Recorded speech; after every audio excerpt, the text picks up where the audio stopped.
Je m'interroge ce jour sur la question du non-respect de l'exemption des taxes sur certaines transactions financières par les opérateurs dans ce pays. Dans une note adressée à la présidente de l'Association professionnelle des établissements de crédit au Cameroun, le 2 juillet 2005, le ministre des Finances, Louis-Paul Motazé, a apporté des précisions et éclairages sur le droit fixe de 4 francs CFA sur les opérations de transfert de fonds effectuées par les établissements de crédit et de microfinance face aux multiples incompréhensions. Sauf qu'il y a exactement 2 semaines, nous avons eu la chance de recevoir dans notre téléphone un message. Ce message venait d'un opérateur économique qui disait à ses abonnés que nous sommes qu'il a fait une réduction de 1% sur les 4% à titre d'aménagement, à titre de rétablissement de la confiance sur tous les transferts. À quoi correspondait cela lorsqu'une note du ministère des Finances n'avait pas encore été commise? Question, et jusqu'à ce jour.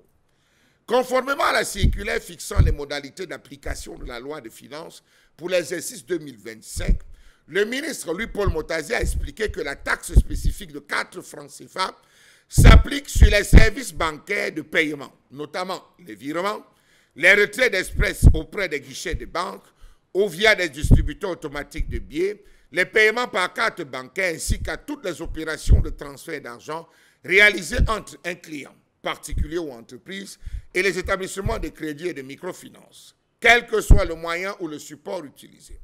Il en est également de même pour des valeurs mobilières, obligations, actions, titres financiers. Au Cameroun, l'actualité bancaire est secouée par un débat autour du champ d'application d'une disposition de la loi des finances 2025 instituant un prélèvement de 4 francs CFA sur chaque opération de transfert d'argent réalisée à l'intérieur du pays.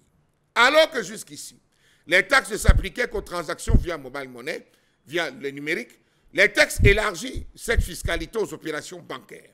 Depuis le 1er janvier 2025, l'État camerounais applique un prélèvement fixe de 4 francs CFA sur chaque transaction financière locale, institué par l'article 228 quinqui de la loi de finances. Cette taxe s'ajoute à la taxe sur les transferts d'argent de 0,2% en vigueur depuis 2022. Alors que la TTA s'appliquait principalement aux services numériques, cette nouvelle mesure vise désormais les établissements bancaires et les institutions de microfinance. Dans sa lettre, le ministre précise que les prélèvements concernent spécifiquement des secteurs clés. Sauf que, à ce jour, on se rend compte que rien, à ce jour, rien, mais alors rien n'est respecté. Les opérations explicitement exemptées ne sont pas respectées en termes d'application dans les différentes structures. Pourquoi?